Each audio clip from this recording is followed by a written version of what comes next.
Inilah keturunan Majapahit yang masih melestarikan warisan adiluhung dan ajaran Dharma dalam wadah sana tanah Dharma.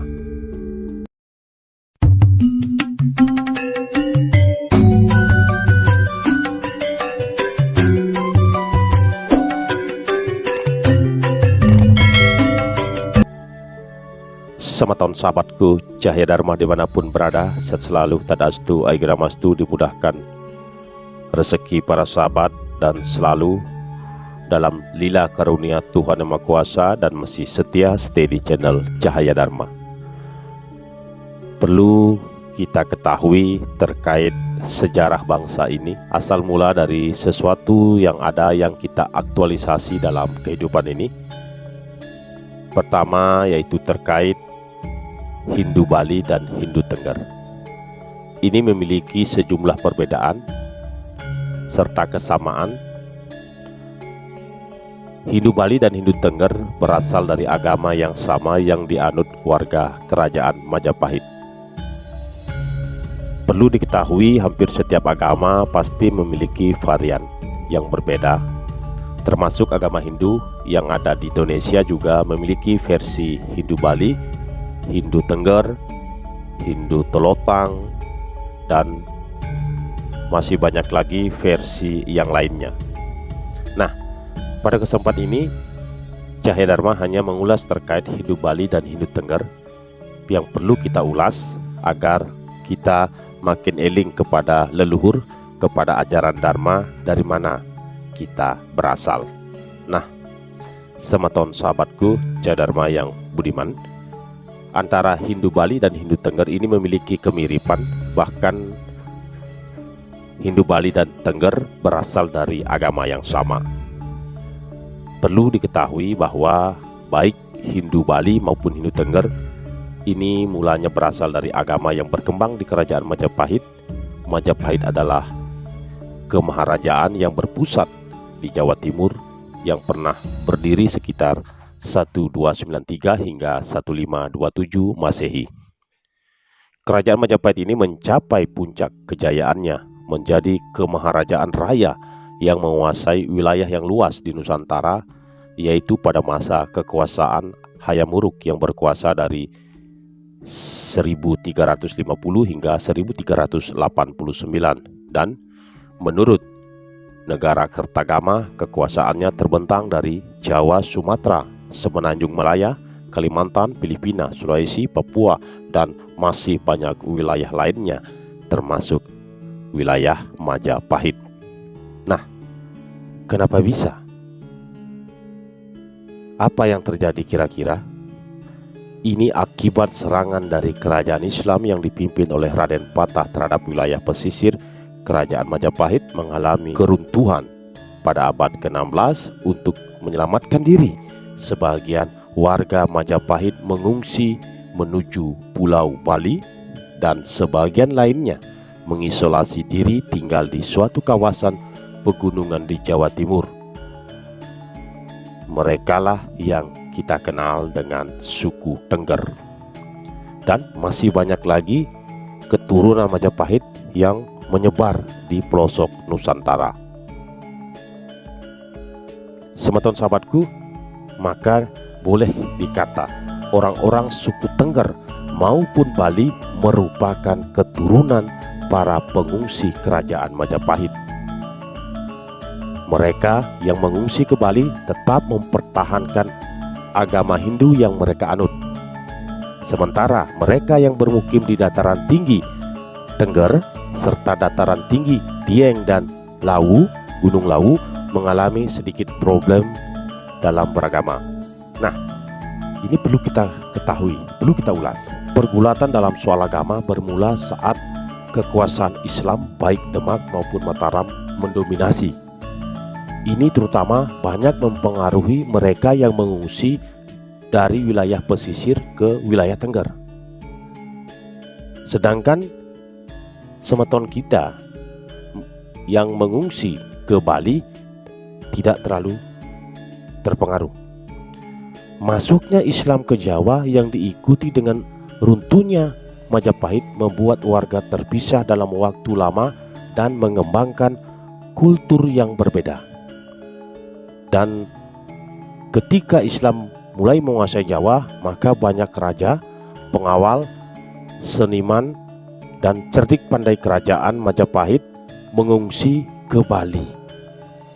Jadi yang ke Bali ini adalah para raja, pengawal, seniman, dan cerdik pandai kerajaan Majapahit yang mengungsi ke Bali. Mereka melakukan pelarian kala itu, dan mereka membawa segala kultur dan kekayaan seni budaya kerajaan Majapahit. Dari mana kita lihat bukti sejarahnya? Ini dapat dilihat dari nama-nama tempat yang ada di Bali. Banyak nama kota di Jawa Timur yang dulunya merupakan wilayah kerajaan Majapahit ini dipindahkan ke Bali. Misalnya nama-nama kota seperti Tuban, Kediri, Lumajang, dan Penarukan dapat kita jumpai di Bali.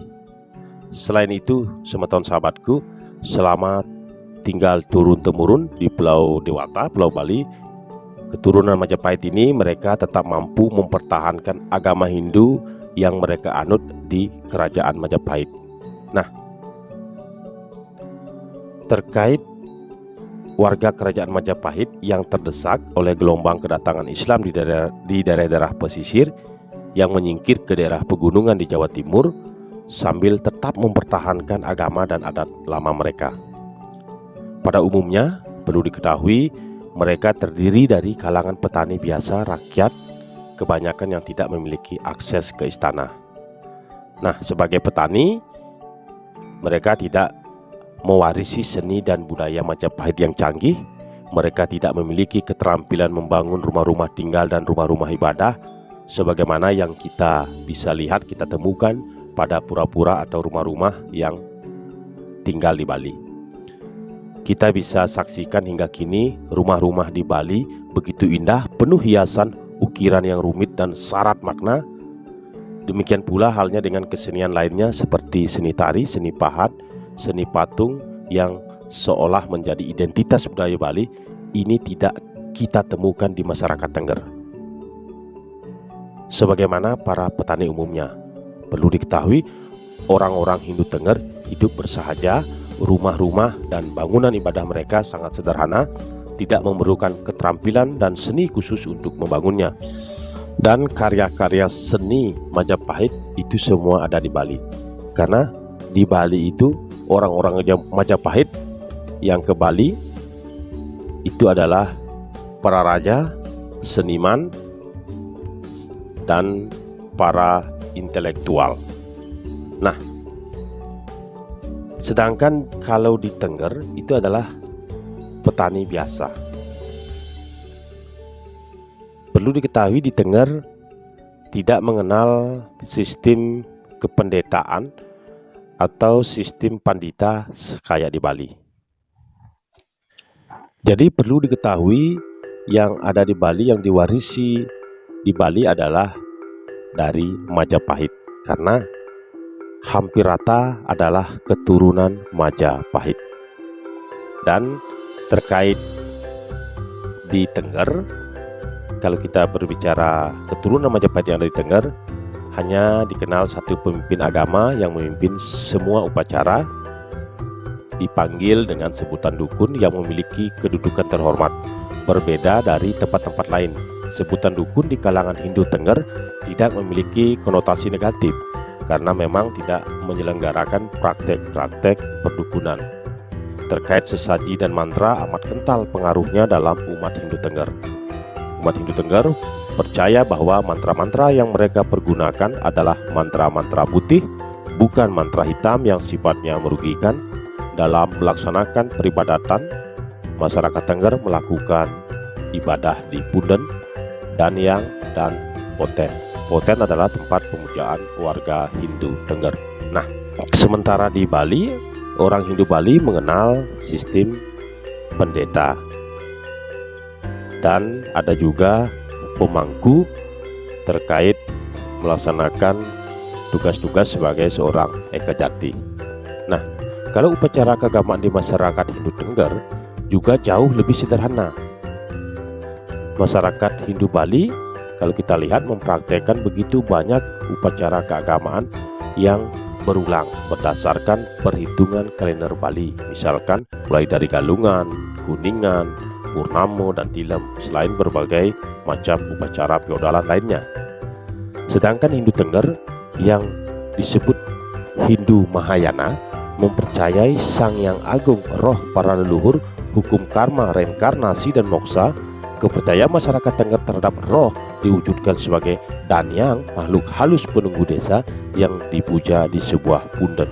Punden biasanya terletak di bawah pohon besar atau di bawah batu besar roh leluhur. Pendiri desa mendapatkan pemujaan yang lebih besar di sanggar pemujaan.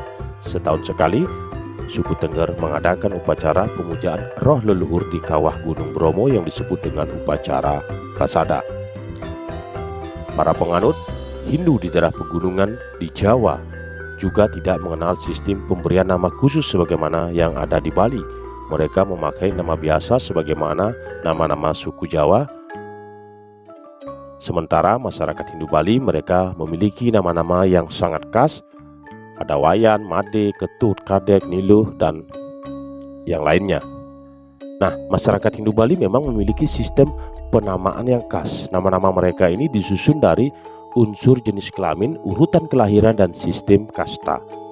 Semeton sahabatku, inilah terkait keturunan Majapahit yang masih mengaktualisasi ajaran Dharma Sanatana Dharma. Dan kalau terkait keturunan-keturunan Majapahit yang lainnya, itu masih banyak, ada di mana-mana. Karena perlu diketahui, Majapahit menguasai hampir seluruh wilayah Nusantara, dan di seluruh Nusantara ada keturunan Majapahit yang sampai saat ini yang masih taat menjalankan ajaran Dharma, ajaran leluhurnya dalam konsep Sanatana Dharma agama Hindu. Semeton sahabatku, terima kasih atas atensi para sahabat dimanapun berada. Semoga informasi ini bermanfaat dan makin menguatkan serada dan bakti kita di jalan Dharma. Salam cahaya Dharma.